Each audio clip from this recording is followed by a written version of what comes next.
النهارده هعرفكم ازاي تعملوا البقسماط او كعك السمسم زي اللي بنشتريه من المخابز او الافران بالظبط. هنعمل من كيلو دقيق ازيد من كيلو ما شاء الله زي ما انتم شايفين كده، واوفر من الجاهز بكتير. انا متاكده ان كل المكونات متوفره عندنا في البيت وهتحصلوا عليها بكل سهوله ما عدا الدقيق فقط اللي هنشتريه. ومن اكتر الحاجات اللي بحب اكلها على الفطار مع الجبنه او الشاي بحليب. خلاص كده انا متاكده بعد الفيديو ده مش هتشتروه تاني من بره. اذا حبيتوا الفيديو حابين تدعموني وتدعموا الفيديو حطوا لايك، وخلينا نبدأ في طريقة إعداد العجينة. أول حاجة هنحتاج كيلو من الدقيق متعدد الاستخدامات أو الأغراض، أو دقيق خاص للمخبوزات زي ما تحبوا.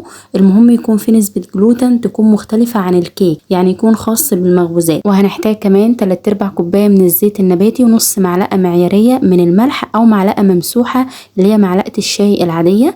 وهحتاج معلقة ونص من الخميرة الفورية تقريبا 17 جرام، معلقتين كبار من السكر. عاوزاكم تعرفوا معلومة صغيرة، كيلو الدقيق بياخد 20 جرام من الخميرة، يعني النص 10 جرام. فعلشان الجو حر شوية قللت الكمية، لكن لو في الشتاء هتستعملوا 20 جرام.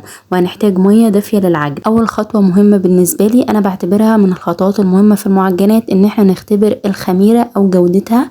فبحط معلقة من السكر عليهم شوية من المية الدافية وبقلبهم واسيبها على جنب كده تتفاعل، عشان نتأكد ان الخميرة نشطة وفعالة قبل ما نبدأ نغامر في باقي المكونات. كده تمام، انا اتأكدت ان الخميرة نشطة وفعالة معايا. هبدأ اجمع المكونات واكون مطمنة ان الخميرة مش فاسدة وتطلع لي الحاجة نتيجة عكسية. تمام كده. لو حابين تعملوا كمية اقل من كده، يعني نص كيلو دقيق مثلا او ربع كيلو، هكتب لكم المقادير بالكوب والجرام تحت في صندوق الوصف. قلبت المكونات السائلة مع بعض، بعد كده نخلت الدقيق وحطيت عليه الملح، وبعد كده بضيف عليها المية تدريجيا، يعني بنزل المية الدافية او مية بدرجة حرارة الغرفة بما اننا في الصيف، يعني لحد ما العجينة تلاقوها بقت ملمومة معاكم.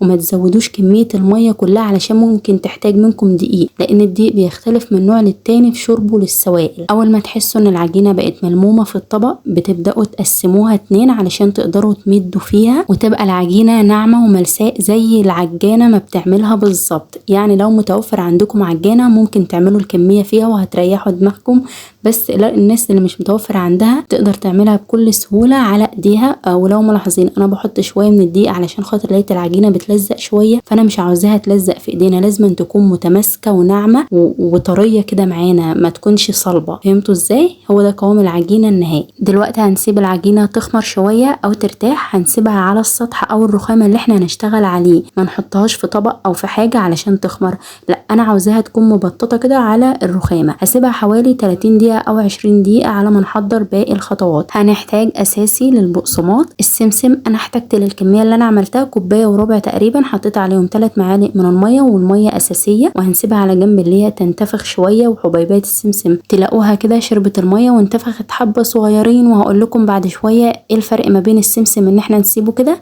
ونحط عليه المية. العجينة بعد ما خمرت او ارتاحت معايا شوية قسمتها كده شرائح، وهنبدأ بقى نشكل او نفتل زي ما بيقولوا في المخابز. يعني بنجيب كده كل شريحة او كل فتلة احنا عملناها ونلفها رول كده. ولاحظوا معايا، وعاوزاكم تركزوا ازاي انا بلفها من جوه لبره مش من بره لجوه. دلوقتي هخليكم تشوفوها كذا مرة ازاي بلفها، لانها خطوة مهمة جدا علشان تطلع معاكم زي اللي بنشتريها من بره. اول حاجة بقطعها شرايط تكون رفيعة كده، وابدأ ان انا ابرمها او افتلها من جوه لبره، يعني بلفها كده بكل سهوله وبساطه. بس اهم حاجه ما تخلوهاش رفيعه قوي علشان خاطر ما يطلعش كده زي الباتون ساليه اللي هو بيكون رفيع جدا، لا البقسماط بيخمر. فاعملوه حاجه وسط زي ما انتم ملاحظين. يعني انا مش عارفه احددها لكم، بس هي مش بتكون رفيعه جدا زي كده. ونصيحه مني، العجينه غطوها بكيس او بفوطه وانتم بتشتغلوا علشان خاطر ما تنشفش، ولما تيجي تلفوها تلاقوها صعبه. انا كنت سايباها علشان خاطر التصوير وكده، ولكن العجينة كانت مظبوطة معايا طول الوقت علشان الجو كان حر شوية. بعد ما بخلص الشرائط كده البقسماط بحطها في السمسم اللي احنا عملناه بمية. طيب ليه يا ندى عملناه بمية؟ علشان المية بتساعد ان السمسم يتنوا ملزوق على البقسماط بعد الخبز. يعني لو حطيتوه في اكياس خزنتوه هيتنوا ملزوق، لكن لو عملتوه بسمسم كده لوحده ناشف هتلاقوه بعد الخبز على طول هيكون واقع في الصينية ومش هتلاقوه موجود اصلا. خلصت اول صينية وسبتها تخمر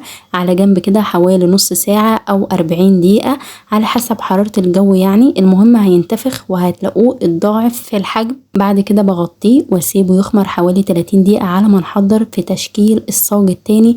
واحنا بنحضر في الصاج التاني هتلاقوا الاولاني خمر، ونبدأ نخبز واحد واحد او اتنين باتنين زي ما تحبوا. بس انصحكم وانتوا شغالين تقعدوا علشان خاطر رجليكم، واصلا البقسماط بيكون اسهل من الفينو في اللف فمش بيحتاج وقت كتير. بس خلي حد يساعدكم كده علشان تحسوا باستمتاع وانتوا بتخبزوا المخبوزات. بحسها يا جماعة كده بجد حاجة ريحة واحساس تاني لما نعمل مخبوزات في البيت عن ما نشتريها من بره. المهم زي ما انتم شايفين كده خلصت صاجين كبار وبدات اعمل الصاجين الصغيرين، وده اول صاج عملته معاكم وخمر. شوفوا الحجم بيكون عامل ازاي، كويس جدا علشان خاطر تعرفوا انتوا بتعملوا حاجه صح ولا لا. دخلتوا الفرن على حراره 150 او 160، يعني درجه الحراره بتكون تحت الوسط بالنسبه للافران اللي هي بالغاز. واول ما ياخد لون حلو من تحت، لون دهبي، بنشغل الشوايه من فوق، ولو عندكم مروحه شغلوها علشان تاخد اللون الذهبي الجميل من جميع الجهات. بالنسبه لوقت الخبز يعني هو خد مني تقريبا 30 دقيقه، وكل 10 دقايق كنت بشوفه علشان اشوف خد لون حلو ولا لا.